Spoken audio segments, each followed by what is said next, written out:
Jumbo, everybody, welcome to the Funniest Guy at Work. My name is Nate, and this is a show where every week we talk about pop culture, politics, the news, and whatever else is on our minds. And this week, it's a two-man show. And so my friend, my close personal friend, co-host, who was with me here, lives in the other O in the Hollywood sign, my close personal friend, Kabuki Chase. Kabuki, good evening. Hello. Good to be here. Jay Miracle was not available. Yep. We did employ longtime guest Biff Mash, who has returned. We are live. Now. We are live. We weren't sure if he was going to make it back because apparently he's got rolling brownouts in his area. Or is that just a localized phenomenon that just hit your house? I believe it was the latter. I hope it's not the former. We're gonna have real problems in the summer. Yeah. No, yes. We here in California, I don't know if it's still a problem or I don't know if it's a problem this far north, but I think it's already nasty. My air conditioner, I have my thermostat set to 85, and I was watching TV, and I kept hearing the air conditioner kick on. And I'm like, you're shitting me. It's hotter than 85 in here. It doesn't feel that bad, but, if they start doing the weird, policing that they did before, don't run your AC because of brownouts and stuff, that has happened in the past. I'm really hoping it does not now. Although I am also responsible for my own entire electric bill for the first time in a long time, so I might just die of heat and not turn it on because I'm more miserly than I am concerned about my own comfort. So, well, you got that bucket of ice. Yeah, just what they call the swamp cooler. Right. I actually don't remember what the swamp cooler is. It's like a fan over a thing of ice water or something, or. Yeah, there's a very specific thing, and maybe there's a hose, and it's like a. Yeah, there's a thing on the internet that's been going around. It's where it's the bucket, and the fans, and you put the block of ice in it, and it's supposed to this works just like an air conditioner. And it's I bet it does. I am pretty sure. I'll have to look that up. I'll add that to my list. The list that I never check because I did not post any explainer links this week. I noticed. I wanted to mention that real quick. I actually, for once, I got a project that has a very strict deadline. Normally my job, we kind of built our own materials. It was all internal stuff, so we didn't really have a lot of pressure. And if you were really late, they'd be like, hey, what happened? What's going on? Do you need more time? You need help? Only now we have, a client, somebody external, who's we need it on this day no matter what. So I've had to clamp down on the non-essential internet at work. So right. I haven't, which is normally when I post explainer links and things. So yeah, behind, but I'm back to school, so I can relate. So. Yeah. I'm back to school. I'm on my triple Lindy scholarship. Yeah. For my amazing dive, the triple Lindy. Oh. Okay. Franz would have got that reference. Yeah. I was on the swim team, and I still. Right. Yeah. It's the dive that Rodney Dangerfield was famous for in the movie Back to School. Ah. Okay. Not an actual thing. Not a real dive. Not a real dive. Could have been, though. I don't know. No. They all have weird names, and I don't know any of them, so. And I'm sure I've seen Back to School, but I can't remember the last time. It's a real think piece. Yeah. Let me give you the preface here. Rodney Dangerfield goes back to school. I think. Have you seen a movie like that where Rodney Dangerfield? That's the one with all the ladybugs, right? He's golfing a lot. Actually, this is something that you may literally never forgive me for, or may literally not believe. As a student of comedy and all-around enjoyer of humor, I have not seen a Caddyshack. Neither one nor two. Yeah. Well, just somehow slipped past not really me, worth and bothering it's like with, honestly. it doesn't. Well, no. It's not that great. However, hold on. You keep telling that story, Kabuki. Hold on. I'll be right back. I was just. It's one of those ones that never made it to any sort of streaming, so I haven't had a chance to see it. Because what do you do when there's like an old movie that you can't find on Netflix? Like, what am I gonna go to Blockbuster? Actually, I'm pretty sure Blockbuster cards are for life, so I probably could go to Blockbuster and find Caddyshack, but I don't know. Or you could buy it for like $5. That's what the movie's not. Right. Yeah. It's not like you're getting a deluxe edition, which came with like a set of golf tees. Which. Are you listening, whoever owns the rights to Caddyshack? But no, now unfortunately, Biff Mash, can you see us? Biff Mash? Yeah, computer problems today. Can you hear me? All right. Right, so that is why. Yeah, yes, we can hear you fine now. There was a lot of scraping a second ago. He's terrorizing some young teens. I was gonna say, I worry that there's some human centipeding going on somewhere that we're not aware of. Only a little. As you know, I'm a fan of thrifting. Yeah. Okay. I got some sweet VCR board games the last time I went out. Oh yeah, I remember seeing you post them on Facebook, but I don't remember which ones they were. I got Doorways to Adventure, the Clue Mystery Game, and America's Funniest Home Videos, the board game. Okay, I was gonna say I knew there were some licensed properties in there. Yeah, but I was not able to procure Nightmare or whatever Nightmare was rebooted as. Atmosphere. That's right, Atmosphere. Yep. But one day, I'm out thrifting with Public Domain, and I start hearing the sweet, sultry tones, and I turn around and I see this guy. Oh goodness! It's the gopher from Caddyshack 2, and he does this.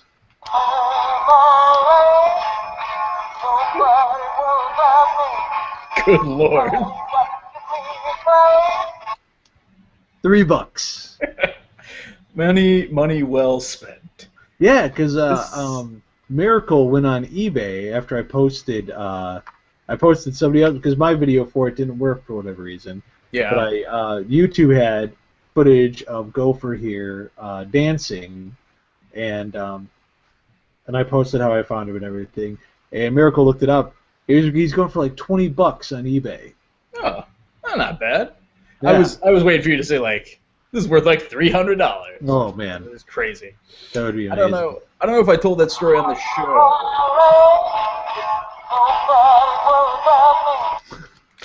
This is just a little bit terrifying. Sarah, crap. Beep. Public Domain has a real problem because she'll see the gopher out of the corner of her eye. This is Sarah Michelle Gellar, right? Sarah McLachlan. Oh, Sarah McLachlan is she's always trying to save it. Mm. I told you not to rent your spare room to her, but you know. Times are tough on all of us. All right, looks like Biff Mash did drop out again. Okay, we lost Briette. All right. He may or may not return. We're just not going to worry about it. Yep. No, I don't know if I told the story on the show or not about valuable toys, where my the girl who lived next door when I was a kid got me Space Barbie for my birthday. And it was, like, hilarious. Like, a little kid doesn't know what's what. And she's like, I thought you'd like astronaut stuff, but all I know is Barbies. Ha. And so I threw it in my closet, unopened, and it sat there for, like, 8 years. And then my mom finally sold it at a garage sale for, like, $5. Turns out, super rare, would have been unopened, new in the box, worth, like, $750 or something. Mm. But I would have had to keep it all the way through adolescence and college and moving like 20 times. I've lived in a lot of different places. Like, odds are good that I would have donated it to Goodwill before it was... Or ruined it in some way. Yeah, I did get flooded out of one apartment and lost a lot of my collectibles because they happened to be near the ground. So all my action figures from when I was a kid I lost in a flood. Yep. So. Well, now we have Biff Mash back, but he is on mute. Well, because you're always muted when you first come in. Yeah, when you come into a live show. So I hope he rectifies that. Or it just keeps saying he's joining, so who knows what's going on. Joining. So who knows what's going on. But anyway, so this is kind of a fly-by seat of our pants episode here. Yeah. But let's get right in to America's Fastest Party Group. Wow. Start off. This episode is... Am I drinking moonshine? I'm just gonna take the day off if that's all right. Is it too late to call off? I'm gonna let you carry this one. One-man show. This isn't Graboid. We're gonna play America's #1 party game. Hey, what you drinking? Hey, what you drinking? All right. Hey, what's it gonna be? Kabuki, my good friend, my close personal friend. What you drinking, buddy? I'm having the Bachelor Special, which is all my glasses are dirty, or the huge tumblers that I like to drink soda out of are in the dishwasher, and so I was like, hey, I had Jack in the Box, earlier. I got some on the way home. 3 days ago. I don't know. It was today, and so I'm like, I'll just save that ice, and then I don't have to make more ice.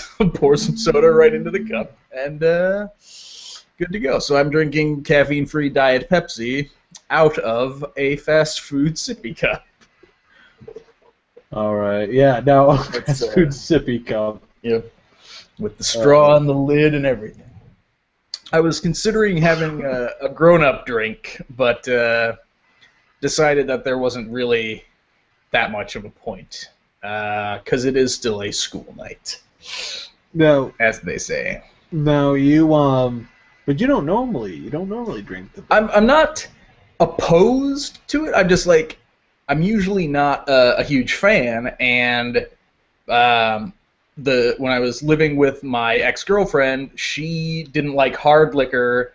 And she had gastric bypass, so she couldn't physically drink a ton of beers. She could only drink 2 beers before she was just uncomfortably full. So we never really had strong booze or beer in the house, or we would have a beer with dinner, and that would be it. I haven't been buzzed or drunk in a long time, but I'll have alcoholic drinks here and there. We'll go out for happy hour with the people at work, that kind of thing. But now that I'm on my own, I was like, oh, maybe I'll get some, I got some Kraken, which is the dark rum that I enjoy. Named after the giant squid. Yeah, the terror from the deep. And I was like, yeah, maybe a drink would be nice, but then, am I going to sit here and get hammered by myself in my empty apartment? That just was depressing. Listening to Tom Waits. Yep. Just slowly spinning the cylinder of my revolver. Oh, dark.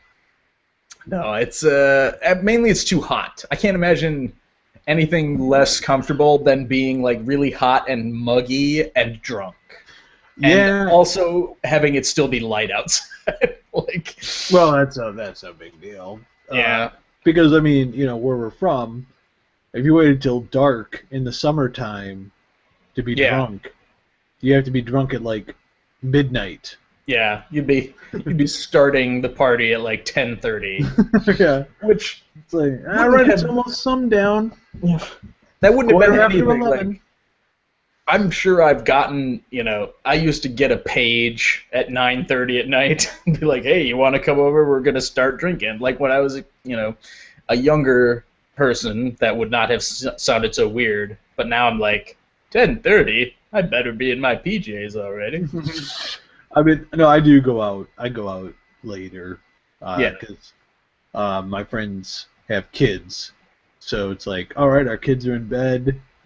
Now we'll go out and we'll all meet up somewhere for a drink. But yes, a lot of people are like that, where they're just like, no, I've already dressed for bed.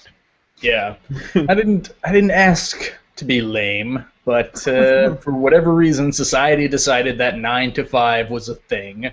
I would love to roll into work at like 11 and work like 11 to 6:30 or 7, and just not a big deal. But they don't like that. But no. You mentioned going out drinking, but when you're staying in and drinking, like now, I would be curious as to what you were drinking. Thank you. We're stretching it out. Miracle is off tonight. Also, I wanted to make, before I get into this, I did get the thing where Brandino is out for the rest of the evening, so Biff Mash, really? We're sorry that you couldn't participate this week, but we'll push through. We'll soldier on. We'll sally forth. We'll Charlie Brown. We'll Sally ride. We'll keep on Sally. We're done. I think we don't. No, this week, once again, I am drinking my water enhancer. This is fruit punch. I have been meaning to get some of that because I'm drinking way too much soda, and I keep doing the thing where I'm like, all I have to do is blank, and then I don't do it. Like, start working out and, fill the fridge with good food. Like, but those things are like, life changer things. It's like, all I have to do is quit being homeless, and I'm not homeless anymore. That's that's what that's what the Republicans want, though. Man, you're libertarians. That's a big libertarian. You pull yourself up by your bootstraps. Why don't homeless people just get jobs? If they're so tired of being broke, just make more money. That's what I do. You want a homeless person serving you a burger? I don't know. As long as they're clean. Well, that's the thing. But where are they going to get clean at? They don't have a home to shower in. That's true. So that's why I try to be inspirational, and I keep my wallet full of dollar bills that I have written "Get a Job" on with a Sharpie. So I give them to the homeless guy, and it's still $1. He'll spend it, But it also carries that message of hope that that someday they'll rise above their situation. I thought you were going to say you actually staple a moist towelette to $1. Here you go. Wipe your face off. Yeah, just all hands and face, get in there. Actually, I was gonna. This is actually, it relates to a life experience. There was this dude outside of the hardware store, and he was like, "Hey, are you from around here?" I'm like, "Yeah." He's like, "Do you know the city pretty well?" And I'm like, "Actually, I don't really, but I just moved here. But what are you looking for?" He's like, "Oh, I'm looking for like a soup kitchen or a shelter or a food bank because I want to get some food for me and my kid." And he's got like a list of things. He's like, "I don't know where this stuff is," and I'm just asking around. I'm like, "Oh, okay, yeah, I'm sorry, I don't really know." And then I get back to my car and I'm loading stuff in. I'm like, maybe I should go back and just give that guy a couple of bucks. Be like, "Here, you want to eat? Get something to eat right now while you're waiting or while you're looking." And then I see him. He's like talking on a cell phone, and I'm like, okay, he's got a phone, maybe like a phone card or whatever. Those aren't hard to get, but he's probably doing better than I expected. And then I see him later walking down the street while I'm waiting in line for something else, and he's smoking a cigarette. And I'm like, well, now I'm kind of glad I didn't give you like $5 because you may have just bought phone minutes or cigarettes. Like, I don't know. Yeah. I felt conflicted because I'm like, if I were still a smoker and I was homeless, would I find a way to get cigarettes? I probably would have. I think, I don't know. I think that would be the time where you're like, hey, I've been looking for a reason to quit. Yeah. Maybe the fact that I have literally no income. I literally live on the street. Maybe it's high time to give us the heave-ho. Yeah. But, I think he had a car to somewhere. I'm just like, yeah, you can be down on your luck without being like straight up. And homeless, and he has a house that's bigger than mine, and I believe he was a duke. That I found out. He was the president of ABC Family, and this was it was all that show. What would you do? Have you seen that show? I have. It just it ties into America's fascination with how terrible everyone else is, and we sit there and convince ourselves that we wouldn't act like that. They put people in situations where it's really easy to come off like a jerk, and then they sort of like just to sit there and let somebody be a jerk to another human being. Yeah, and then they reward people. They heap all this praise on people for like being a normal human with empathy. Like, there was a guy. Somebody gives they're all actors, and somebody gives this homeless guy $20, and he goes into this restaurant to get food, and then the guy's like, I'm not serving you. Take that down to the grocery store and buy like a loaf of bread and stuff. Like, you shouldn't be buying a hot dinner from a bar. Like spend all your money on like I'm not.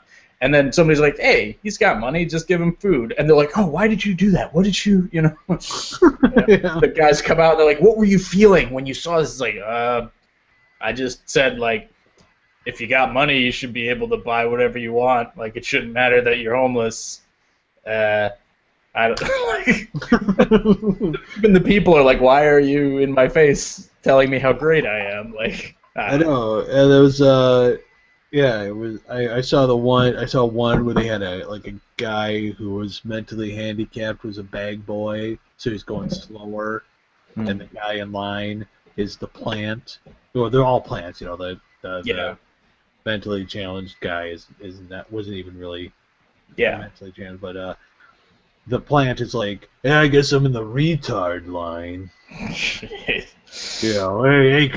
don't try to smash my bags with your crazy retard strength. Actually, I don't think it was that thick, probably. But I mean, it's that kind of stuff. Yeah. And finally, like a woman in line was just like, she's like, you ought to be ashamed of yourself. How dare you talk to him? This, he's a person with feelings, and he can hear you, and he's actually doing a job, and he's trying to make his life better. Who do you think you are? Yeah. It's just like, I got to say, I was pretty impressed.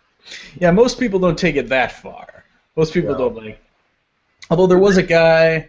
They do but then they do the scary, like the awkward ones. You know what I mean? Yeah. Where it's like a guy's like in a restaurant with his girlfriend, and he's like, "Come on, we're leaving." Yeah. It's like, what are you supposed to do there? Like, are you supposed to risk getting shanked? I think they realized that was a bad. Like, people don't want to get involved in interpersonal business, versus like a customer and somebody providing a service of some kind. I think most of them were like that. But I did see one that was a guy who was like, I don't want to buy anything from this Arab, like behind the counter. Like, the guy running a convenience store was Arabic, and somebody came in and was talking all sorts of anti-Islamic and anti-Arabic stuff, and then there was a dude who was like in full military fatigues who came in and was just like, "What the hell are you doing?" Like, and he gets all up in the other guy's face, like, he's just running a business. Who gives a shit what skin color is or what religion he is? And it's like, oh, that's kind of heartwarming. Like, that comes out. Yeah. Good. Now, why do you think that way when you used to have to fight all Arabs? Yeah, because that's what the army does, right? That was speaking of treating people like they were human beings, which I'm a fan of.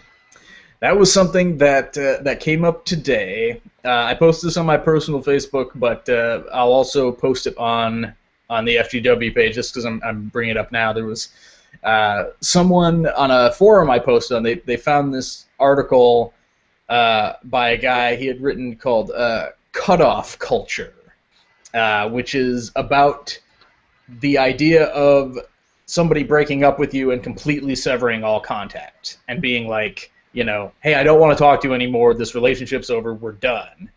And how much damage that can do to the other person, you know, especially if they have a trauma in their past and blah, blah, blah, all this stuff.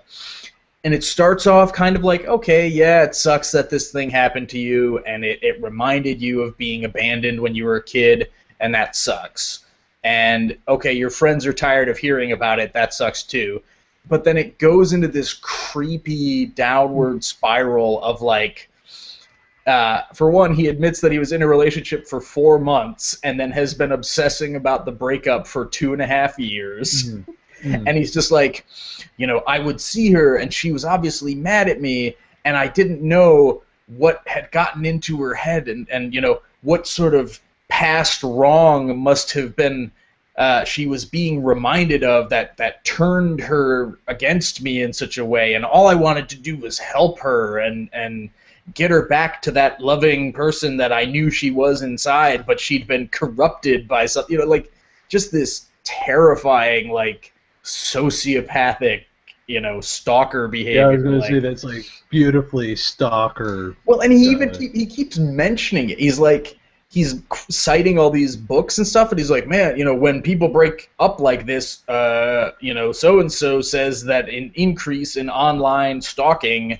you know, is up by 30% because of you know, how easy it is to sever contact with people, because you can block them on Facebook, you can block their emails, you can block their phone number, and it's like, this is why people turn to stalking. It's like he's kind of justifying it, like, and then, you know, he's just like, he's talking about how people who disrespect women, like, it's kind of the woman's fault. Like, it's just all of the horrible things from the internet are sort of coalesced into this one argument.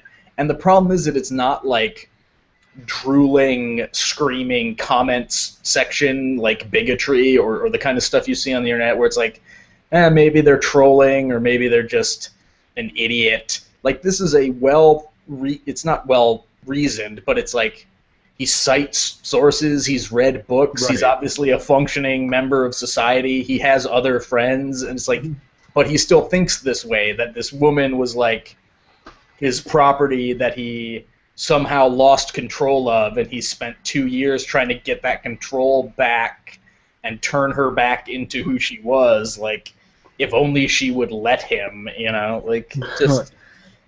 And it's like, he keeps saying, like, oh, it's how can you let somebody go not care about what they need and what they have to say? And I'm like, it does not matter. It's like, it doesn't matter to her what you need. You can't just go up and be like, I need you to respond to me. It's like, well, tough shit. Yeah, you know? Like, we're independent people. Yeah, it's just, it was kind of like, at first it was kind of funny, and then the more I read, I'm like, this is actually genuinely unsettling. Like, this is like something that's going to surface in a serial killer trial at some point. Like, well, see, that's the thing. Is that everybody who read that article and commented on it, like, everybody was just legit disturbed. Yeah. Because it wasn't the typical trolling, like, you know, women just, you know, like, I can understand why rape culture's okay. You know, like, disturbing, horrible things like that. But this was like a new level, because not only was he saying essentially that kind of crap that, you know, is all over the internet, but it's like he's presenting it as if though he's like, no, I want this to be okay. Yeah, this is like a cold, rational argument that I feel like I'm making. I want to make sure that it's understood that I should be able to own women. Yeah, that there's an implicit contract when I'm nice to somebody that they owe me being nice in return, and I get to classify what that entails. See, like, I wonder if like men who think that way, if that carries over, like you said, with something nice. It's like, you know, you have to do this for me because I helped you do a thing one time. Yeah. No, there was actually, somebody posted a thing on Facebook, and it was actually not in relation to this, but it's talking about, like, the friend zone or whatever, and it's like, here's what would happen if you applied that to a different situation, and it's like somebody walking into a store and being like, hey, oh, you know what? I'm sick of playing games. Are you going to give me a job or not? And the store's like, oh, you never asked for a job.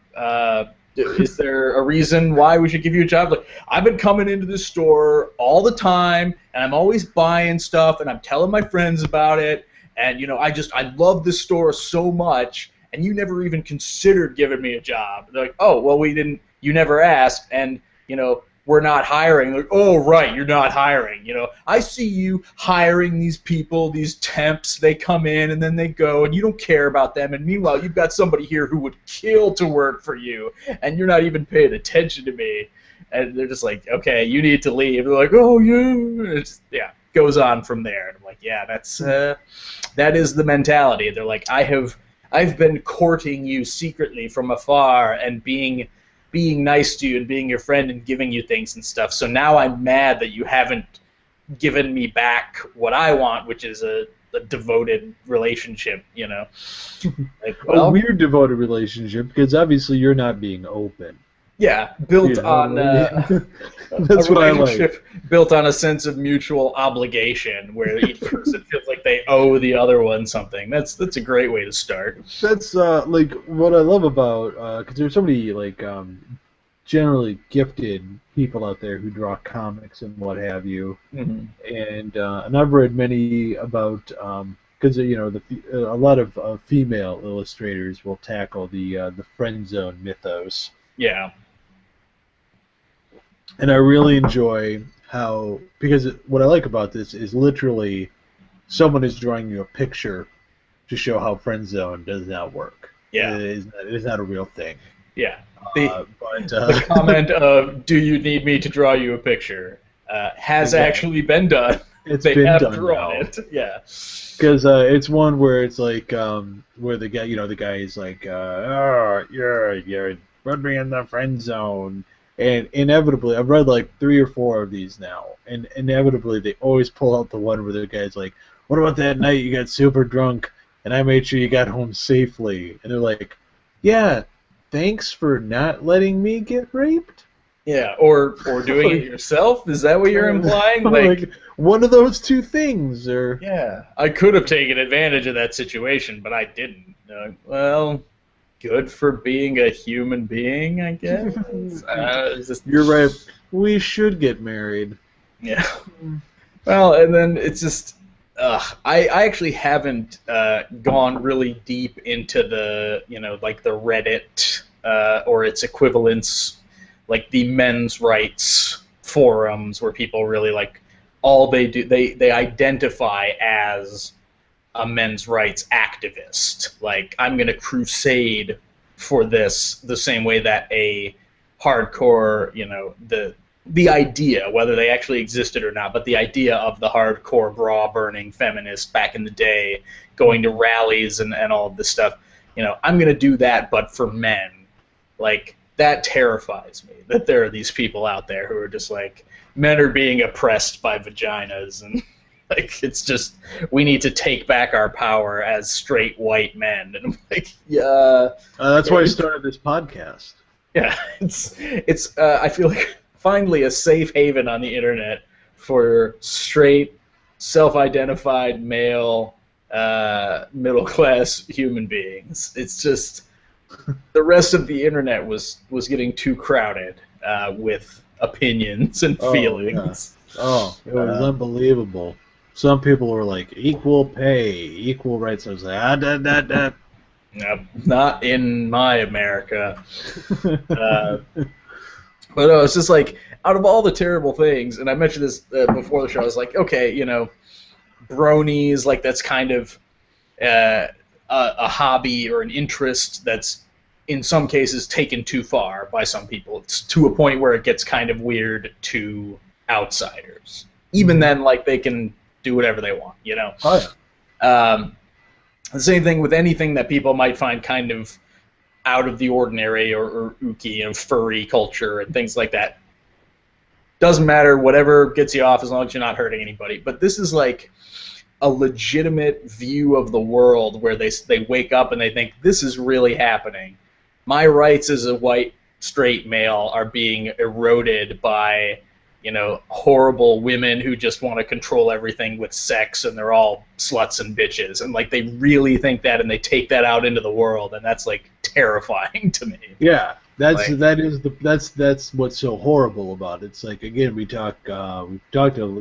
made jokes about bronies and everything, and yes, there's a dark underbelly to bronies, but at the end of the day, they're just people who like a cartoon. Yeah. You know what I mean? It's like they're not going to take, what are they going to take out into the world? They go to a convention and hang out with people who feel the same way they do. You're not going to end up where, Rainbow Dash isn't going to end up on a dollar bill. Yeah. Because the bronies have gotten together. And they're going to make art that you don't have to look at, and they're going to write stories that you don't have to read if you don't want to. Yeah, they're going to make art that you have to do not be a part of if you don't want to. Which is true for just about every subculture that exists on the internet. Yeah, like I have seen some really terrible like fan-made anime drawings.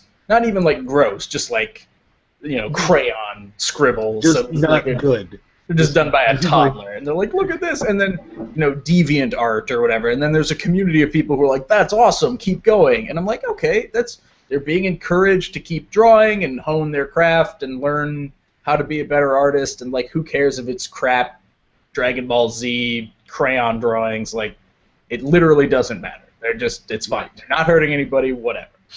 But yeah, I feel like there's a point that is crossed where you're like, okay, even if you're not hurting anybody now, if you continue along this path, it's going to make the world a worse place. And the people who are all like men's rights activists, feminists need to be taken down a peg or two. Like, I'm not saying they're all misogynists or abusers or predators or anything, but they seem like they'd be much more likely to turn into that. Well, that's the thing. That's terrifying. Is that, again, I keep in mind, I'm not a brony myself, but I mean, it's like what you do with, like, if your art and what you do doesn't directly harm anyone, because there's like a culture, there's even a culture where, in the deviant art, where there's pictures of women like being captured, they're tied up, or things like that, and it's like that's not appropriate. That's the kind of art that doesn't keep that. That's not art. Yeah, you're objectifying a person. I mean, along the same side, do I think that some of the deviant art that for the brony side, I think that's still a little out there for me, but that's who I am. Well, and it's a weird combination of things where you're like, okay, the person involved doesn't matter. I'm more concerned about the act that you seem focused on, like of tying somebody up. Like there was some cracked article or something, and they were talking about comic books, and it might have been a Sean Baby article. He's talking about like how there's an entire webpage devoted to all of the times when like Batgirl is tied up, and it's just like pictures from the comics and pictures from the animated series and all of these things, like, and it's not sexualized necessarily in any way. It's not like there are fan art where oh, she's not wearing her costume. It's just like all of these things from existing media of her like tied up over a vat of Joker acid or whatever. Right. Somebody's like, here's all this stuff that I collected because it's totally my jam. Like that's really weird. But I'm not necessarily concerned about the cartoon element so much as the having someone tied up and imprisoned element. Like, right. That might be something you need to look at later. That I hope somehow either you find someone who doesn't mind being tied up and imprisoned, and that is great for them too, and everyone's happy, whatever. But don't be surprised if someone comes back and says, "Not my thing." Yeah. I guess I'm just friend zoned. Yep. Well, and on a lighter note, so it's getting kind of heavy, although it's still gross. Somebody was telling a story on the Something Awful forums about being a professional beekeeper. They worked They worked with bees. They were an apiarist. I don't know. They were a professional bee person, and they belonged to a group of beekeepers who would help each other out, and they were like a club. Mm-hmm. And when she was there with her dad, and when she was like 20, and there was another guy in the club that was 20, and they like dated a few times. And then it basically, long story short, it turned out he could only get aroused by being stung by bees.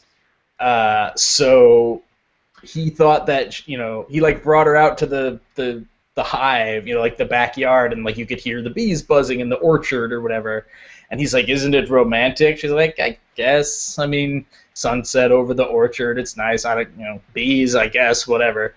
And he's like, "Oh, I thought you were like me." And she's like, "What do you mean?" And he just like took his shirt off. He's just like covered in hundreds of bee stings. And he's just like, "This is the only way I can be intimate with somebody. I thought you wanted to." And she's just like, "Well," and she just turned and ran away. Like, time to hit the dusted trail. Yeah, just literally like I couldn't think of anything to say, so I just stood up and turned on my heel and just walked as fast as I could away from that situation. I'm like, that's probably for the best. That actually reminds me of the Paul F. Tompkins bit.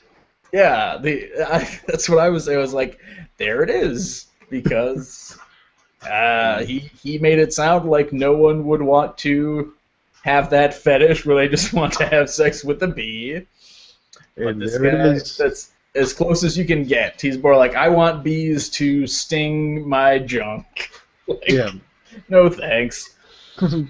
I tell you, I'll try to see if we can put up that bit, because that's pretty fantastic. Oh yeah. For Comedy Death Ray. There is. He was on the Comedy Death Ray CD, but no, that's where he tells the story of Fabio. He's on the Comedy Death Ray CD. Yeah, that's true. But yeah, if we could track that down, that is a very good explainer link that we will.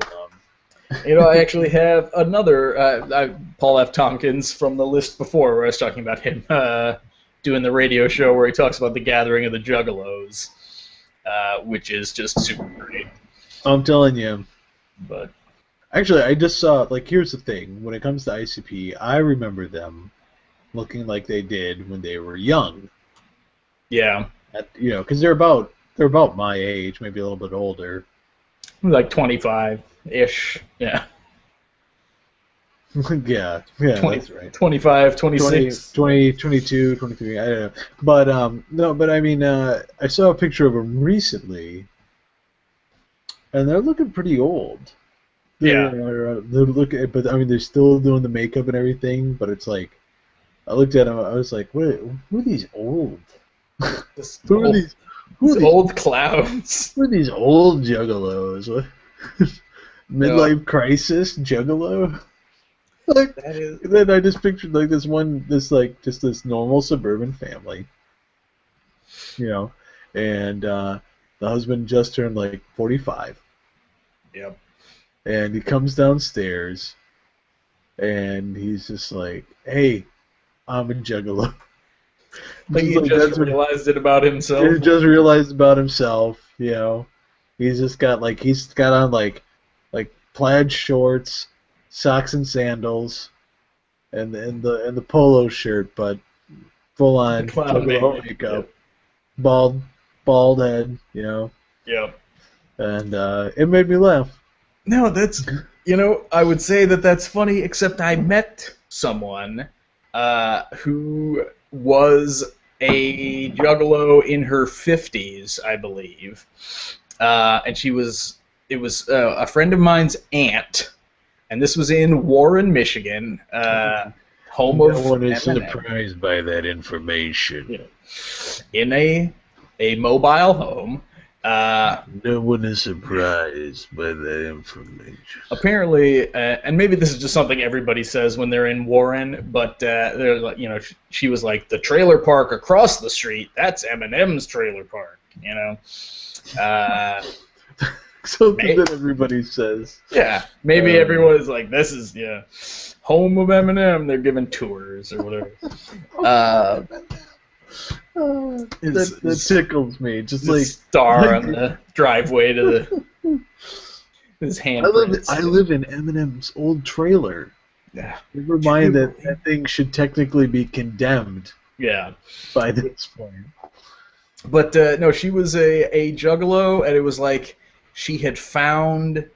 It was actually kind of a sweet story because she was like, she was like a biker and got in trouble and was drugs and everything, and then she found ICP the way some people find Jesus. Like there was this community around it, and she found somewhere that she was welcomed and they didn't judge her past, and then she got clean and she was writing a book about how ICP like changed her life. And I don't know if the book ever came out, but my friend brought me over there and she was like, yeah, I'm trying to figure out how to sell it. And I was like, oh, I can help you set up a PayPal link on your website. And so like I spent an hour helping her get a shopping cart thing installed on her whatever Angel Fire website that she had, so people could PayPal her and buy her book.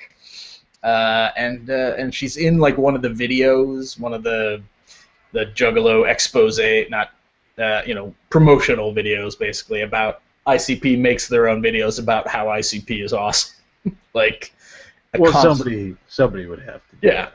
Like a concert video spliced with fan interviews and stuff, and there's one with her in it. I think her name is Choco, is her Juggalo name.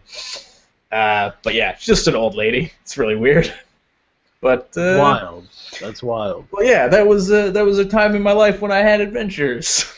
Like, yeah, I would go to Warren and meet an old Juggalo lady and help her set up her website. Don't really do that anymore. I don't even like talking to people in the grocery store line anymore. Yeah, that's where I'm at. Like as far as being a bitter old man goes, yep. It's like if somebody talks to me, I'll be nice.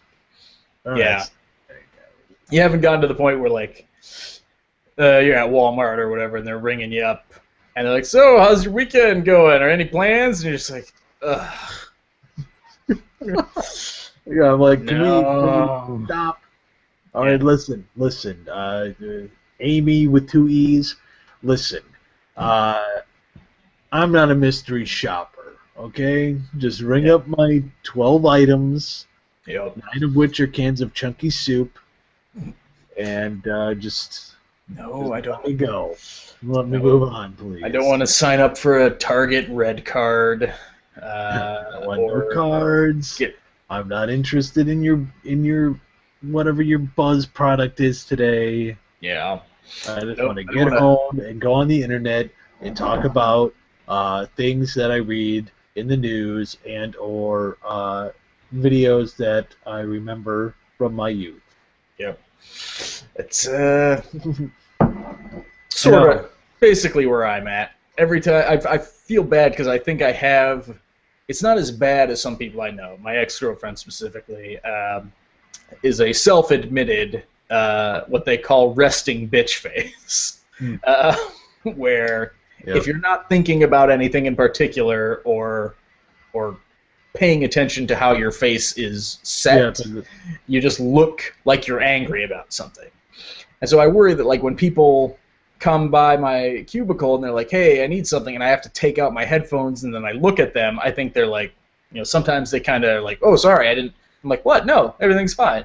Like, do I look mad? I'm sorry. Do it like this. This is how Kabuki takes off his headphones.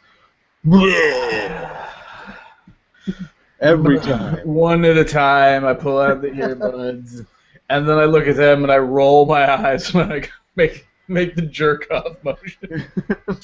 And sigh, just like, yes. And I say under my breath, ugh, and then there's this asshole.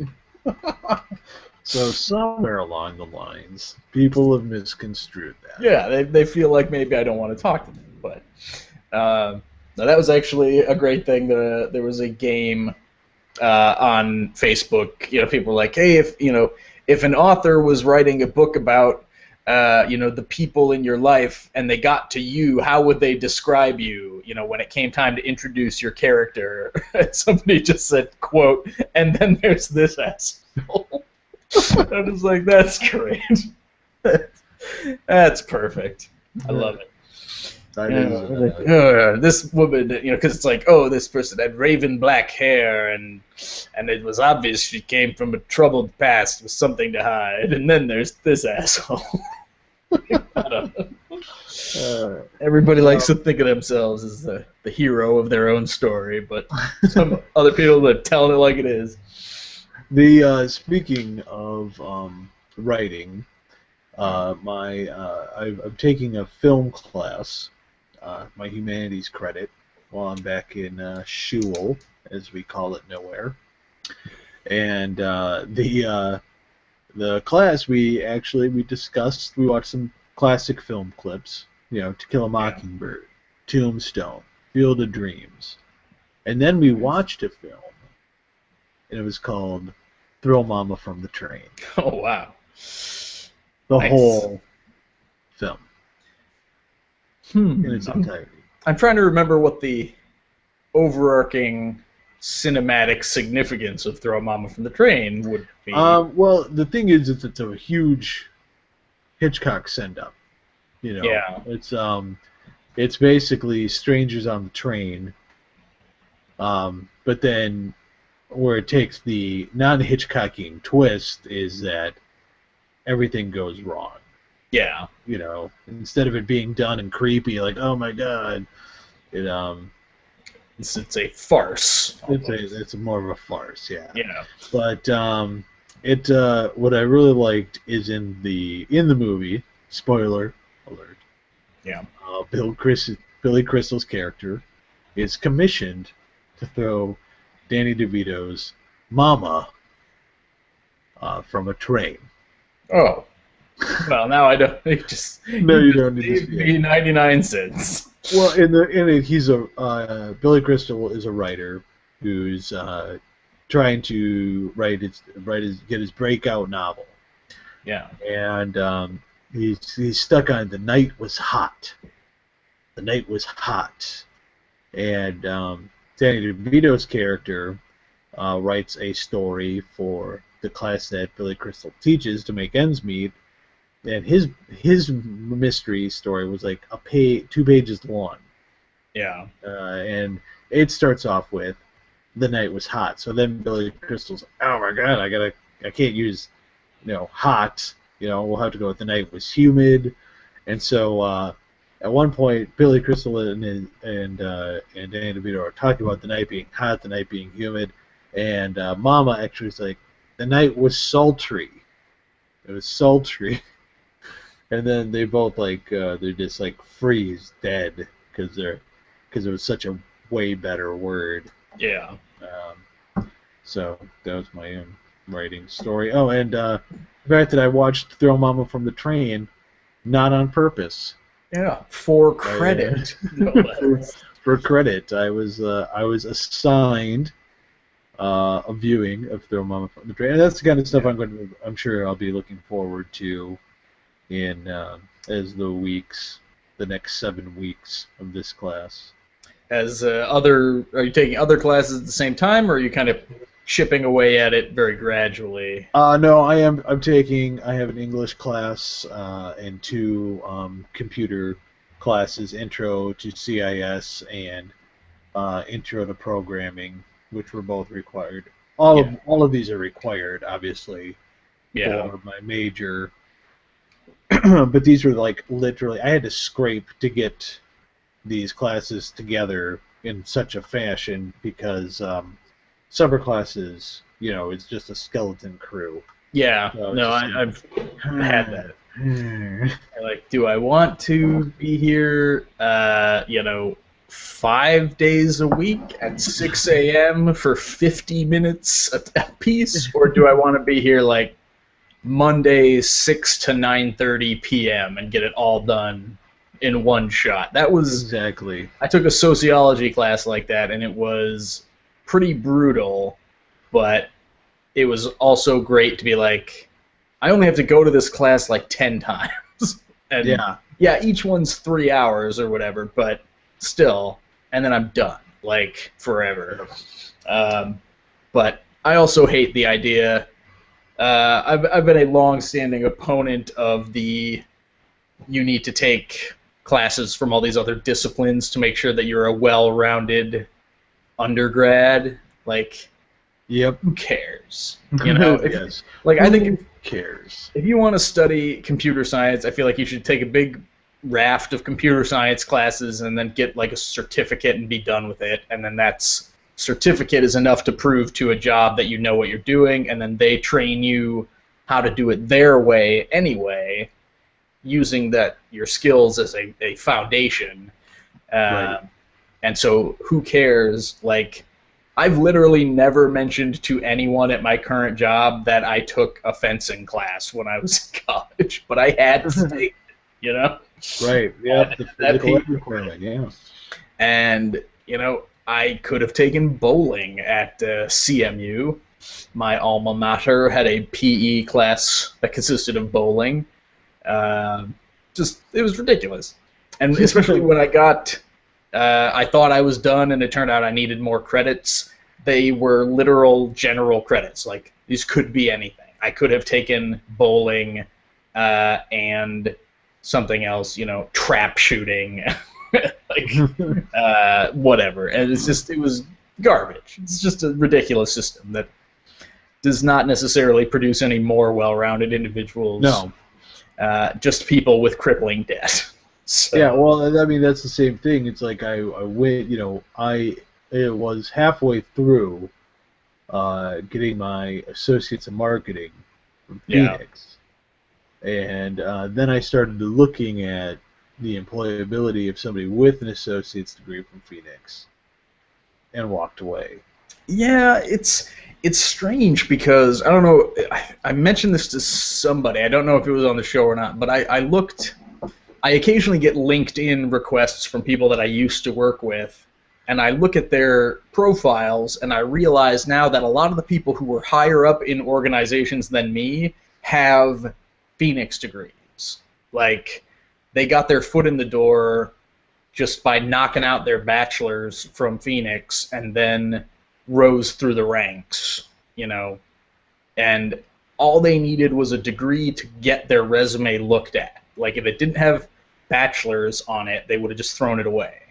Right. The fact that it said bachelor's from Phoenix didn't matter. They're like, okay, you got a bachelor's, that's good. And then they look at your relevant work experience and your skills and everything else, and that's how they decide who's good for the job, which is as it should be, except for the part about needing that piece of paper that nobody even really cares about, other than as a separator between you and the unemployable jerks below you, right, who may have 30 years of experience, but you've got a bachelor's and 4 years of experience, so you must be better. Like, that's ridiculous. But well, that and also, like, if you wanted to transfer, obviously, none of my credits were any good. So you get that bachelor's, you're also going to be getting your master's from Phoenix. Yeah, because nobody would let you into a master's program somewhere else. Well, I could go to Baker. I could go to maybe ITT Tech.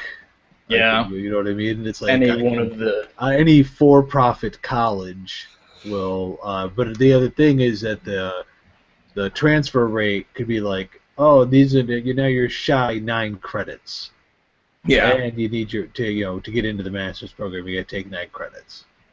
Yeah. Anything to get more cash out. Anything to milk you. That's what I ended up with stuff like I went from NMU to CMU, and a bunch of my stuff didn't transfer, even though it was like English 101. I'm like, really? You guys don't have an English 101? Like, oh, a bunch of stuff transferred as like general credit. I'm like, I guess that's good, but I mean, better than nothing. But it would have been nice if it like filled a requirement, so I wouldn't have to take it again. But that was the way of the world. Yeah, still is, because I'm doing it right now. Yeah, well, and I want the way of the world.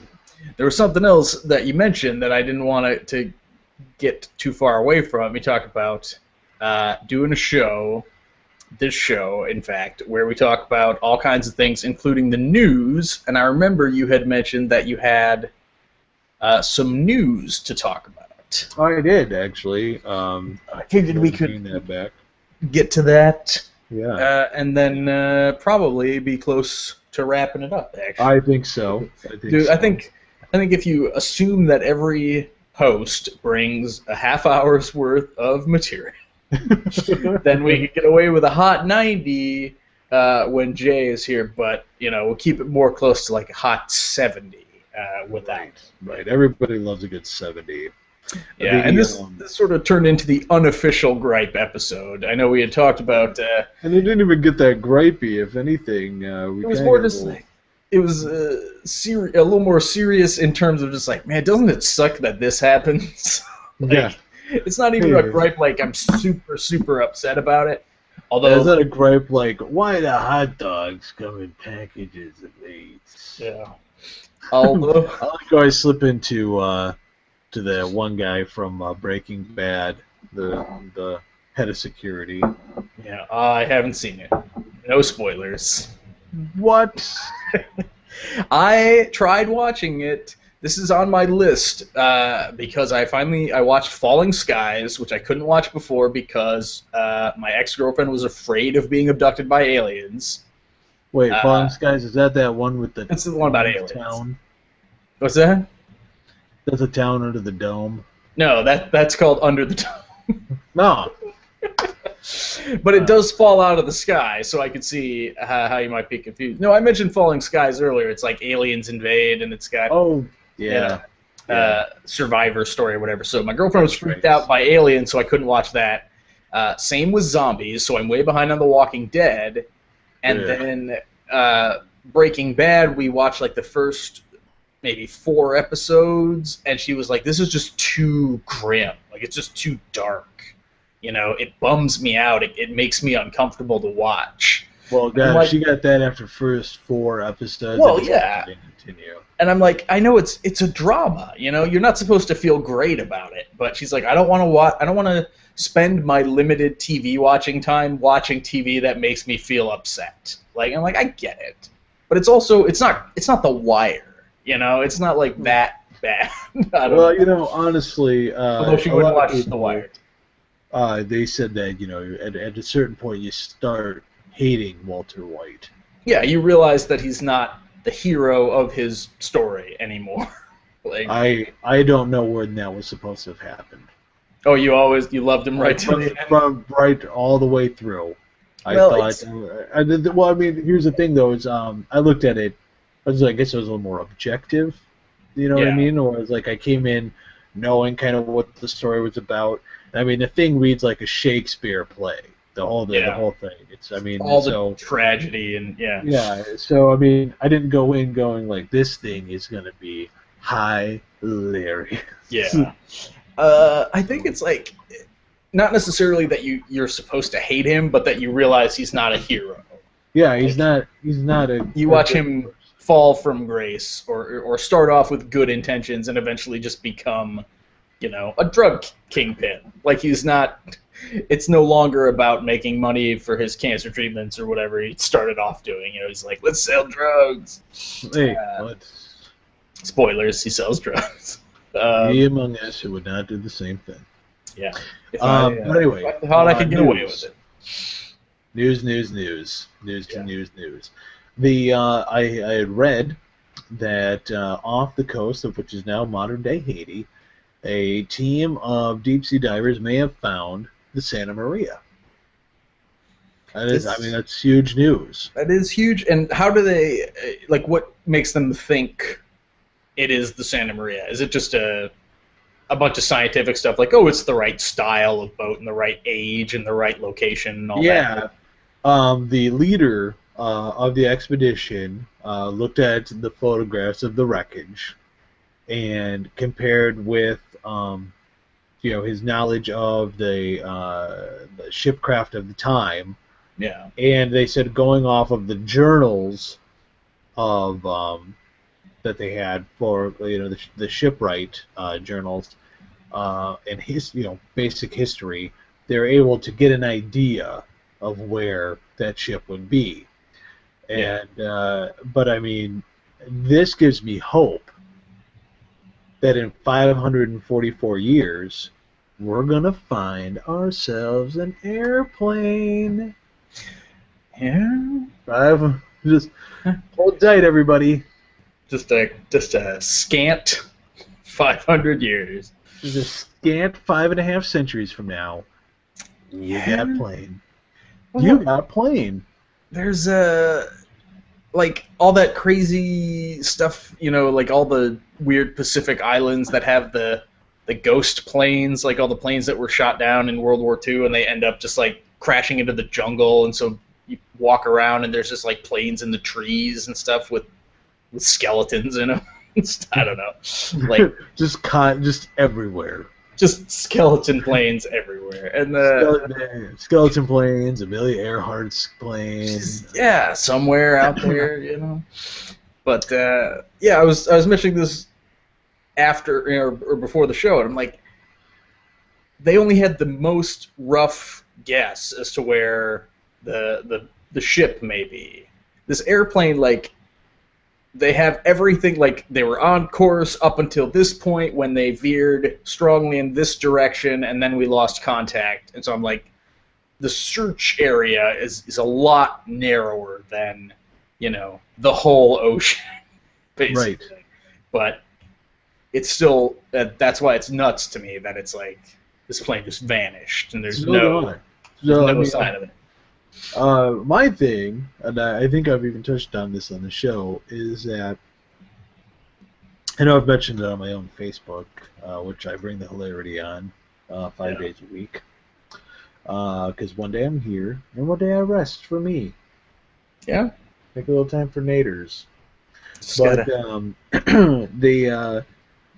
the missing plane is that they keep finding like other shit, like fishing in Animal Crossing.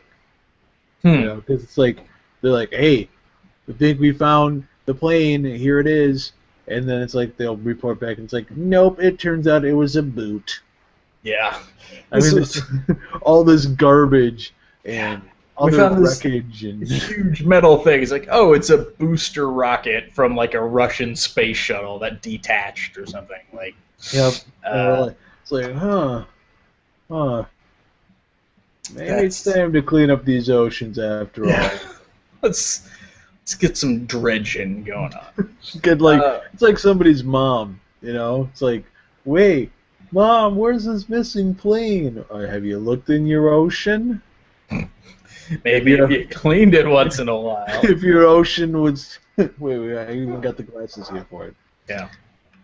If your ocean were clean, you could find a big piece of metal floating in it very easily. Look at this. I can't even see the bottom. So much. What is this, oil? Is that a dead whale? Are those exploding whales? Oh my god. No, pretty soon we will we'll totally clean up the bottom of the ocean, because I learned about a thing that are these crazy metal nodes, like in areas where tectonic plates meet the tectonic fields, and the skin of the Earth is really thin.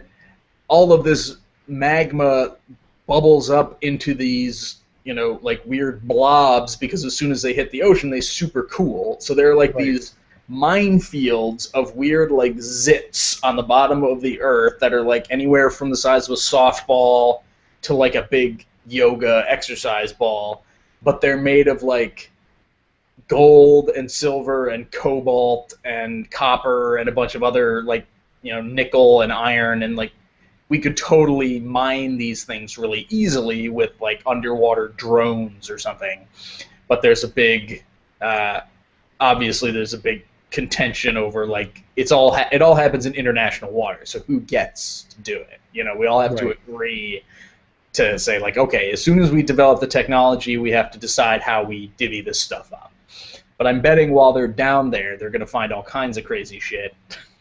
But the only thing that's going to motivate them to look is the possibility of getting a ton of money. So that's what fuels the fire. But now, what's funny about you mentioned that, I was an article from the I Bleeping Love Science page, Yeah. Where they did a thing where a submersible went down, an underwater drone had gone down deeper than any drone before it. Yeah. The deepest that we as human beings have ever seen the ocean, and there is garbage down there. Yeah. We beat ourselves to the depths of the ocean with our own filth. Yeah. Just Good like, job, everyone. It's like we found this, thermal vent with all of these previously undiscovered like flatworms and bacteria and stuff and weird little transparent shrimp and stuff that live at this depth, and they can only live in a 2-foot radius around this vent because the water's warm enough and everything else is deadly cold, and then there's just like a Walmart bag sitting next to it. Exactly. The smiley face, like we're rolling back prices. It's like one slightly floating copy of E.T. for the Atari. The things. Oh, that's what I was gonna say when you showed me the gopher from Caddyshack.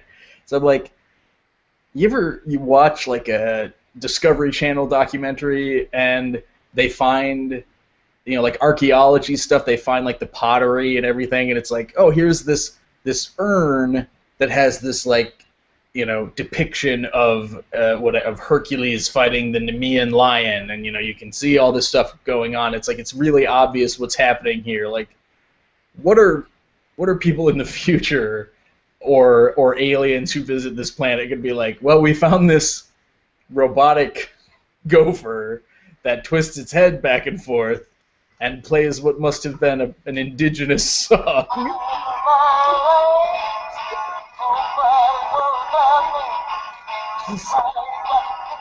Allow you to sing the song of my people. Just, yeah. What is going to cross their minds? Like, he used to drink Hires root beer in a commercial and burp. I don't remember that. I mean, like seriously, I've always wanted like something this kitschy and campy, and so I was very excited that he was only $3. Yeah, I know that right now. If he was $5, he still would have been sitting on that shelf. Oh yeah, it was $3 or below was your limit. Yeah, your allowance. Public domain. It's like you can have one toy. You can have one eyesore per $3 or less thrifting trip. Well, you gotta be careful. I know I'm gonna go to more than one. Yeah. But I wanted the dancing gopher and the weird plastic clacky thing that you bounce up and down and the balls hit each other and it's super annoying. No, I actually have not. For me, it would have been like, but I wanted that and the electric s'more maker. Yeah. And the cupcake only, like the Foreman grill that cooks cupcakes. Yeah. They always have, I tell you what, man. In like the city here in Tulip City, I've been to just about every thrift store, like in and around the Lakeshore area. And if it's one thing that this whole area loved, it was bread machines. Yep. Those are all like there's like you get your pick. It was a craze at one point, and it's sad because I remember my dad had one, and he made really good bread. They made great bread. Like, but the problem it's the size of a bread box. Yeah, it's the old huge thing. Yeah. Is it bigger than a bread box? Actually, kind of, yes, it is. Yeah. Like two bread boxes. You end up with this weird cylindrical bunt bread that has like a hole in the middle. In the hole in the middle of the bread, yes. But it was good bread. I had quite a bit of it. But another thing is like, because now that we have the VCR and we buy like VHS tapes of classic movies and everything. Yeah. The entire Lakeshore fell in love with the Beauty and the Beast Christmas movie. That was direct to VHS because there is no less than 3 copies at every single thrift store that I go to. Huh. That is. I mean, I'm just strange. I'm like, this is a weirdly popular movie. Or it was. I mean, it must be just one of those things that you only need to watch once. Like, you watch it and you're like, that was cute or whatever, and then you literally never want to watch it again. Like, there's no reason to leave this in our collection. Right. Well, I mean, then people are like, well, people don't need VHS movies anymore. And I'm like, still. Yeah, you think they upgraded to the Beauty and the Beast Christmas Special DVD? Like, I got it on Blu-ray. Yeah. Sorry, I've got it in 4K or whatever the thing is that's higher than 1080p. Oh, hey, did you see that? I can't remember who it was. I'm going to say Sony was able to put like 3,700 Blu-ray DVDs on a regular audio cassette by remagnetizing the film in a certain way. It was able to, change the storage from audio and recording. It's like 3,700 on a simple audio cassette. I saw the headline and I thought it was some sort of gimmick, like solid state hard drive or whatever, because it just said like Sony fits however many, Sony fits a terabyte on a regular cassette. Yeah, I thought they meant it was like some sort of special anniversary of the Walkman. They put out this hard drive that looks like a cassette or something. No, they actually did it with an audio cassette. But the thing is that you can't ever do this at home. You know what I mean? It's But what I like is that the person who wrote the article acted like now any day, audio tapes are going to come back. Just screaming back onto the scene. Just screaming back onto the scene, and you are going, because if you can fit 3,700 Blu-rays on an audio cassette, obviously you could literally put hundreds of hours of music. Yeah. Thousands of hours, more than you could ever listen to. So, like here, my life's work. I made you this mixtape. It's literally every song. Literally every song. I don't know. There's the Patton Oswalt bit where he talks about how he would go back in time and blow his younger self's mind. Not even like super far, like just go back to like 1991. And he's like, all right, you see that cassette tape you got there, that mixtape that's so great you recorded off the radio? All right, now break it in half. Okay, now you see the size of half of that tape? Yeah, there's going to be a device that holds all of your music, and they cost nothing. You're going to get them for free in gift baskets, and you're going to be like, oh, I don't want this thing, and you're going to give it to your nephews like, thanks, asshole. It's like, oh, how many songs does it hold? Oh, every song. Every song that has ever been written or ever will be written. That's when he wanted to use the time machine also to hit George Lucas with a shovel. Yeah. When he started writing the prequels. I believe Pat Oswalt probably has a lot of what I would do if I had a time machine bits. I'm sure he probably has he could probably actually compile them.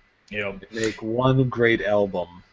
They have I can't remember if he has a new special or Paul F. Tompkins has a new special or both. But I need to find those.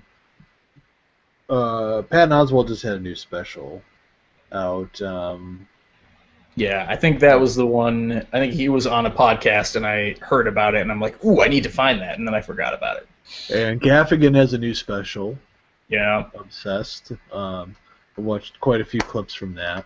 I think I actually made a note of that last week. That's last week, yeah, because I was talking about it, because the seafood one killed. Yeah, specific clip says Gaffigan obsessed seafood is my note. Or the one about kale, because sweet God, do I hate kale, but I need it. Yeah, I'm trying to. Everything that anyone tells me about kale just makes it sound worse. I'm like, stop. Like, yeah, I know I should eat more kale.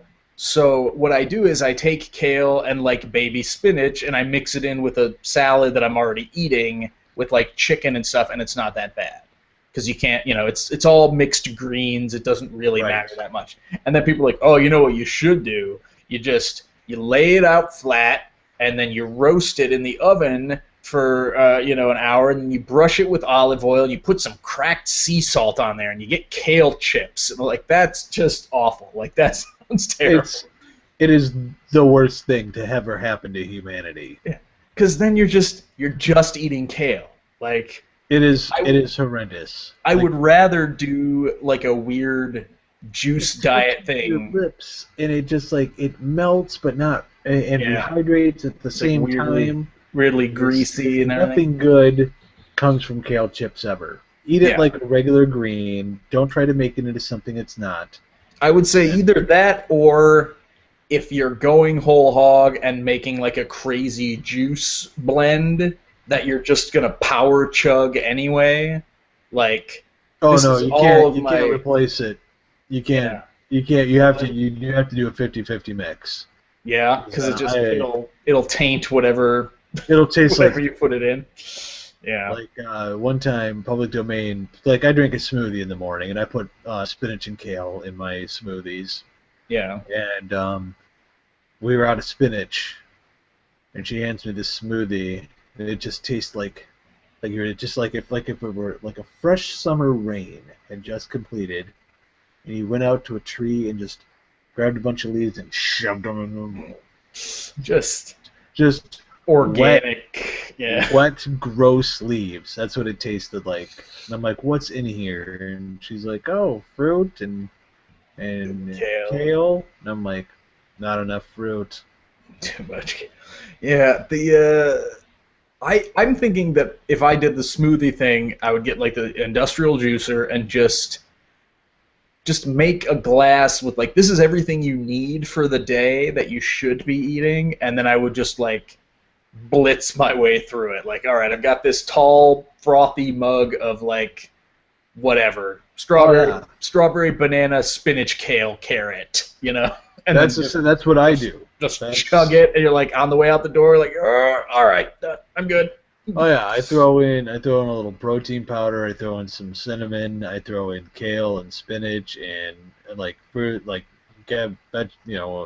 grapefruit, oranges, flaxseed, chia seeds. I mean, public domain hates it because it tastes awful. I drink it because I'm like, here's everything I need. Bada bing. Yeah.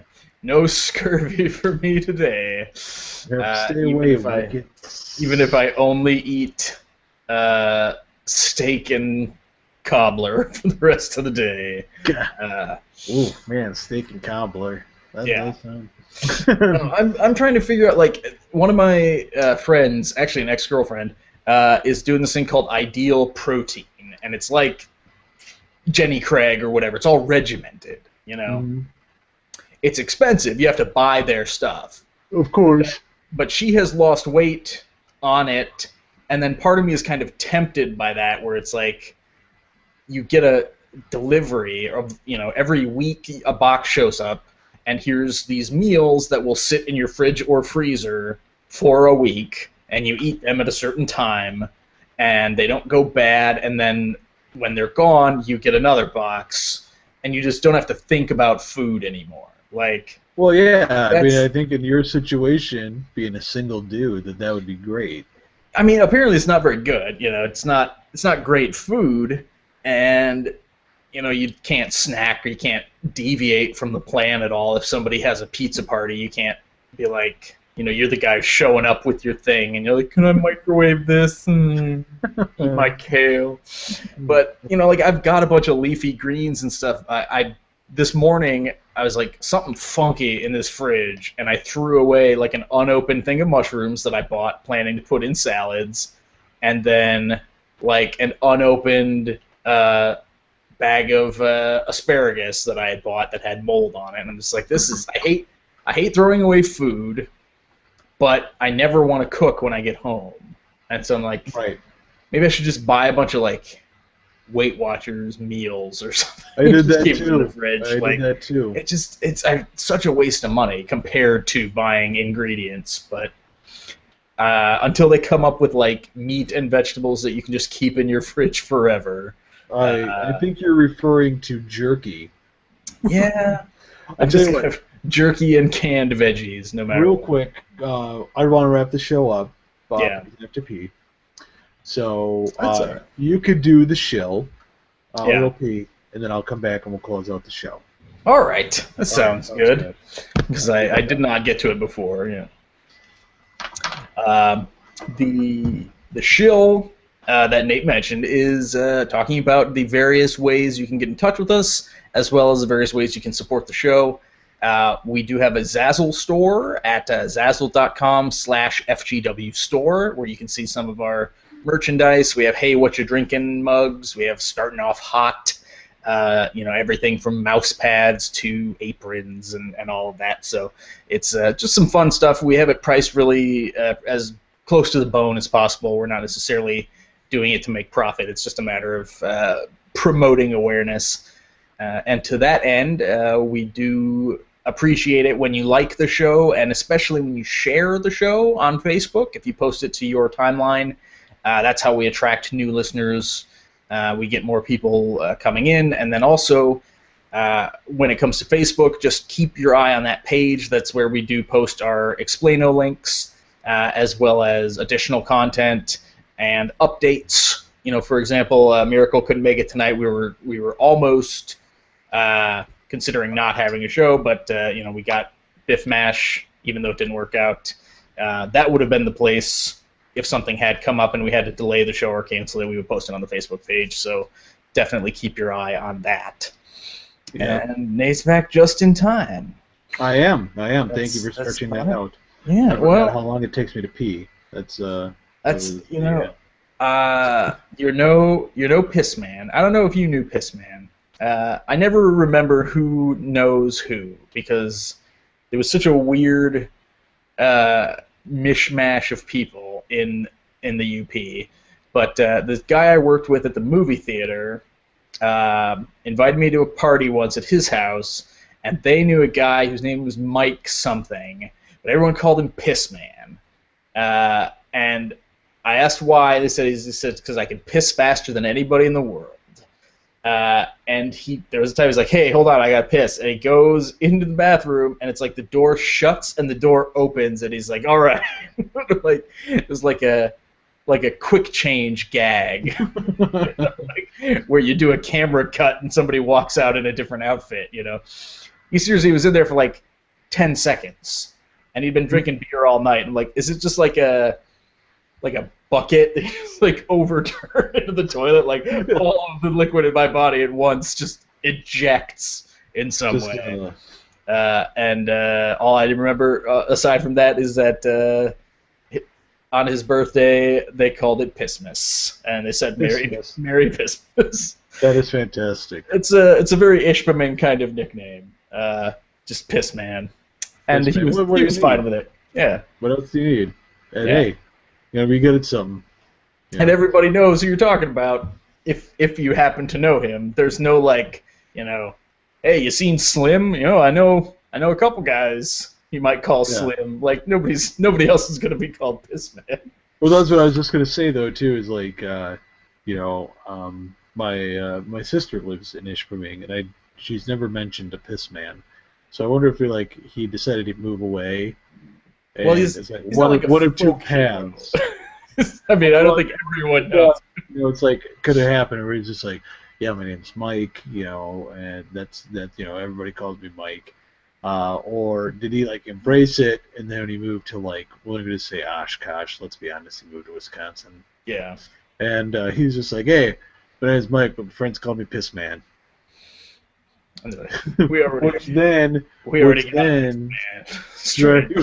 a Piss Man. We're gonna call you P Dude. Yep. Just the nickname situation was ridiculous in the UP in general, because I remember my dad talking to a bunch of his friends at camp, and my mom was just hey, whatever happened to Dave? And they're like, who? Dave, he lived up next to you guys, but then he moved down the street a little bit. He got his own. Oh, Shithead! Yeah! No, Shithead's still there. They literally couldn't think of his, place it, yeah. Dad, do I know a Dave who lives up here? Maybe Shithead. Wait, no, I think Shithead's name is Dave. Oh, okay. Just ridiculous. How do you get that nickname? I guess being a total shit. Being a shithead. But at least it was loving. It was a pleasant nickname. It's not like they were ragging on him or anything. They're just like, oh yeah, we're gonna go over to Shithead's house later, have a couple of beers, and see that new generator he put in. Like, whatever. go see Shithead's house, and just the thing that happened. I always ask people. I'm always like, hey, so why do they call you? Why do they call you this? Yeah. And one time there was this guy, and his last name was Sanders, and they all called him Flanders. And I was like, why do they call you Flanders? And they're like, he's like, like Ned Flanders. And I'm like, dude, but why? You don't act like Ned Flanders at all. And he's like, well, my name's also Sanders. I'm like, what? But why not Colonel? Why? Yeah. Why something? Why not Barry? Why did they pick that name of the name to rhyme with? It was just like. Well, and that's we have a mutual friend, Gomez. Yep. Because his last name was Adams, and that's it. Like the TV show. Yeah. But at least his name was Gomez. It's not like his last name was Adams. Yeah, no, it's well, but it was still like he didn't do anything to earn the nickname. He didn't act or look like Gomez Adams. It was just that most people went by either their first name if it was distinctive or their last name if it was unique. Like everyone called my brother by his last name, and then Miracle. They were like, "Hey, Miracle," and then when I got there, they unfortunately called me Lil Miracle, which I did not like. But Gomez, not to ruin his privacy or whatever, I believe his name was Matt Adams. So like neither was super. Oh, let me look that up. Let me just. Yeah, exactly. If you can find a Matt Adams somewhere in the Midwest, it might be our friend Gomez. But so yeah, that was it. I don't know why. I don't know when it happened, and that's always been fascinating to me too. Like, what's the genesis of like some person is like drunk? They're like, Adams, huh? I'm gonna call you Gomez.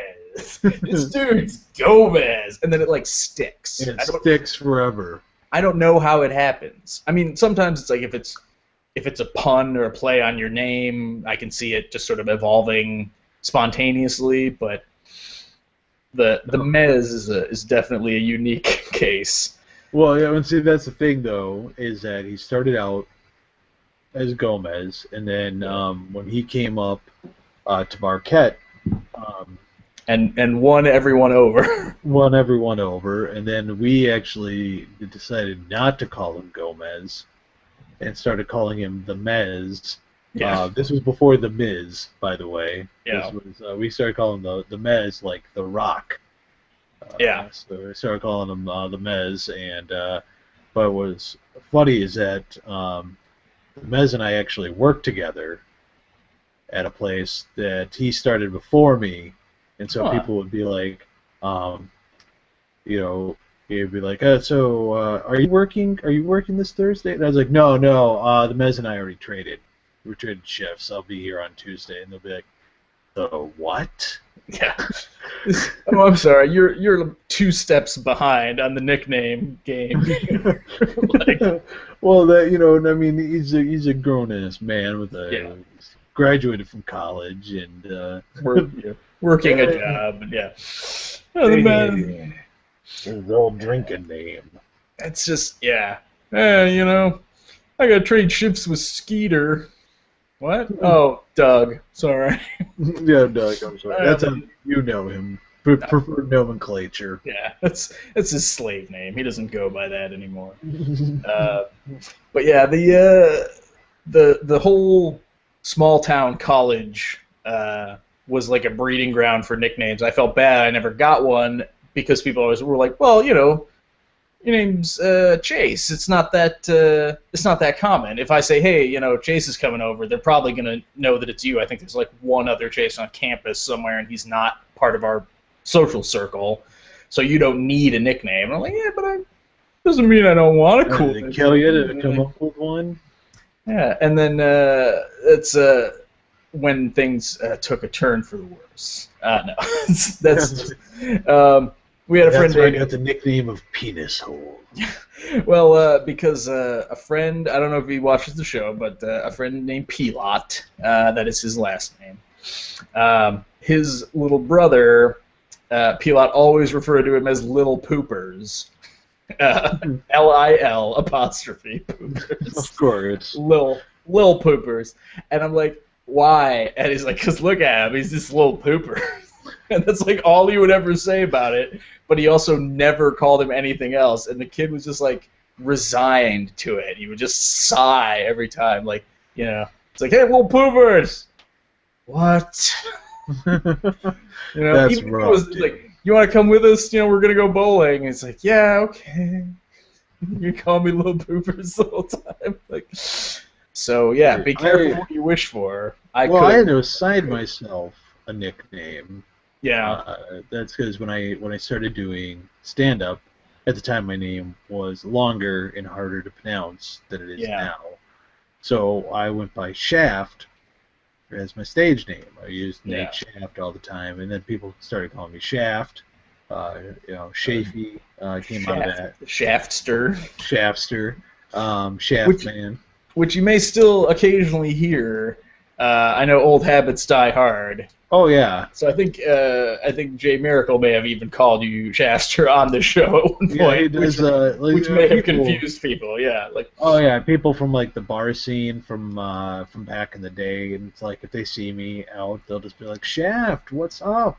You know. Yeah. But whatever. And it's not like you're gonna be like, please don't call me. Excuse me, excuse me, that was so long ago. I'm gonna be all moved on. But because my other alternative is that the fact that I go by Nate is that people love to call me Nate Dog. Love it. And I hate it. I hate it. I cannot stand it. I cannot stand being called Nate Dog. No, that I felt really bad because when I was on the swim team, me and a guy named Dan we both joined at the same time, and we both turned out to be really good right away. And so we like got out of a relay that we had done together, and the coach was like, "Man, you guys chase the ace." And then I'm like, "Oh no, not Dan the man." And then he's like, "And Dan the man." I'm like, "Oh, I'm so sorry, Dan." Like, I mean, mine's not great, but he's like, "Yeah, I cannot count." I mean, you should be. It's good that people are calling you Dan the Man because you know you're the man. I guess that's positive, but still like just doomed to never have a different nickname than that. Like that's rough, dude. And then he also never followed up. The coach never called me Chase the Ace ever again. So, but Dan the Man was way easier. So. And then I believe Miracle's plan was just to give everyone nicknames from Top Gun, which I believe only stuck with one other person, where he calls him Hollywood. And so I forget what the two were. It's like Iceman and Hollywood, I think. Well, no, you don't ever want to give somebody the nickname Goose. Yeah, no. Although I do say "Talk to me, Goose" every now and then when things aren't like when somebody is dragging their feet. You're like, hey, what's going on over there? Talk to me, Goose. Talk to me, Goose. Just over the cubicle wall or whatever. It's good stuff. See, now this was a much lighter note to end on. Yeah, but if you want, we could go talk about men's rights and how women are objects a little bit more. we could just now we got the palate cleansed. Let's dive right back into there. Let me give you my dissection of how Law & Order SVU is contributing to rape culture. I have a PowerPoint that I'll be uploading. Oh, but actually not. It's, you know, I was listening to a podcast where somebody was talking about that, and their complaint was actually just how they binge watch SVU, and they watch it all the time, and then it starts to get to you after a while. But individually, they're never like flippant or anything about the subject matter, and the bad guys always get caught. Show it. Yeah, and the bad guys always get caught, where in real life maybe it's not as easy. But at least someone is bringing the issue to light. And there's that one episode where Stabler hits a dude with a drawer. I gotta find that one because I forgot about it, and then I saw it one day and I didn't realize that it was that episode until it happened. I'm like, oh, so great! Like a dude is running around a building and Olivia is chasing him, and Stabler's like, I'll cut him off, and he goes through the alley, and apparently there's like an old dresser in the alley, so he just pulls a drawer out of it and holds it up like a baseball bat, and when the dude walks around the corner, he just hits him right in the chest with a drawer, and it breaks, and the dude's like, what the hell? That's pretty amazing. That's standard police procedure, I'm sure. This is New York. If you can find a drawer, use it. Otherwise, you might have to use like the stuff we gave you to be a policeman. Well, I've been playing a lot of Sleeping Dogs, and my favorite move is to give the attitude adjustment into the dumpster. That is like my favorite environmental move. Yeah. Was that the one where we just clang them into the dumpster and then? Oh, you actually hoist them on your shoulders and then you throw them into the dumpster. And the animation is great because the force of them hitting the ground of the dumpster causes the dumpster to shut, and then they are out of the fight. Yep. No, I realized as you get further into that game, that's like the only way to win the fights is like thinning the herd with all of the environmental stuff before you start punching and kicking, because otherwise they'll just annihilate you. Oh yeah. I mean, I don't want to get into this. We do have to wrap up here, but there was a fight where there was 9 guys that I had to take out in order to be able to hack the surveillance camera so I could bust them for being drug dealers. Yeah. So I just drove a bus in there. You start the fight by running over as many dudes as you can. Yep, and then one of the guys I ran over was holding the knife, and I was like, pay dirt. Yep. I do like that. That's a great element. To fight some crime. I finally got. I don't know. I didn't realize this until way later in the game, but most of the cars you can go around to the trunk and open it and find a tire iron. That's awesome because I don't know. I really liked that element. Later on, you get high enough in the echelon of crime that you're getting guns and stuff, but I kind of like that. In that lull. That restrictive Hong Kong environment where it's like one of the missions is like a dude has a gun and his girlfriend finds it and she's like totally flipping out and she's like, you have to get rid of this for me, like I don't know what the hell to do with this, and everyone's like totally terrified of the gun because they've never seen one before, because criminals do business with like bats and tire irons and knives and shit. And it's like an 80s cop movie. You're this like well-dressed Reservoir Dogs guy, and you're carrying like a meat cleaver. Yeah, I swear the opening scene is like a bunch of cops surrounding a building with like batons, and then like they beat up a bunch of guys, but then one of them jumps out and they're like, he's got a blade. We see Blade, they're like, send in the specialists, guys with shields and stuff, like, because he's got a machete, like this is nice. It's a simpler crime time in Hong Kong. But so play Sleeping Dogs. Play Sleeping Dogs. Treat women with respect. Yeah, do not contribute to rape culture. Join. Yeah, what's that? Watch Breaking Bad. Yeah, watch Breaking Bad and all of the comedians, all of the other funny shows, like Breaking Bad. There's actually, I didn't mention this before, but I don't know what it is. I saw it mentioned in a comedy video, but I assume it's a real thing because, like SETI, the Search for Extraterrestrial Intelligence, where you can convert some of your computing power to help map the sky and listen for radio broadcasts, or folding at home, which is another thing where it helps you like compute the human genome or something. It's basically you sign up for these things and you lend some of your computer's processor speed when it's not doing anything else to helping a cause of some kind. And there is one where you're mapping the ocean floor. Really? Yeah, and so it's like using satellite images. And I think you're like looking for clams or something. Like it's something you can get involved in. So look into that. It's the last unexplored frontier. That is on our planet. We have discovered all of space. And we're getting kicked out of space. That was my news item that I was going to mention. I don't know if you saw that. No.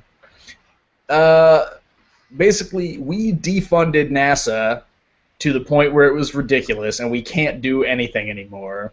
So, to put our guys on the International Space Station, we've been hitching a ride with the Russians, but now we have put sanctions on Russia because of their actions in Crimea, and so Russia says, fine, you can't ride on our spaceships anymore. And they're basically like, it's not going to be until like 2020 or something. They're like, as of 2020, if there are any Americans left on the ISS, we're kicking them off and we're not giving you any more rides. So you're going to either have to turn NASA back on or just deal with it. It's kind of rude, kind of a playground style action. It is. Really take your ball and go home. I'm gonna take my space station and go home. Even though we both own it, we just don't have any rockets. They're like, oh yeah, part of it's yours. If you can get there, feel free to hang out. Exactly.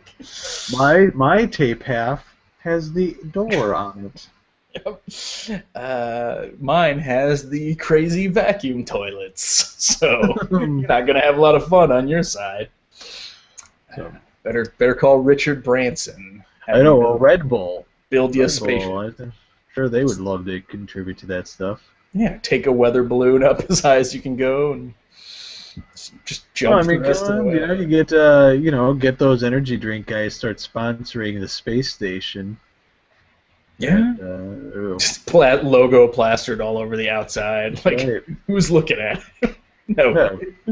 Who cares what the outside looks like? They're all working on the inside. Houston, this is Doritos Flavor Blasted Space Station. Come in.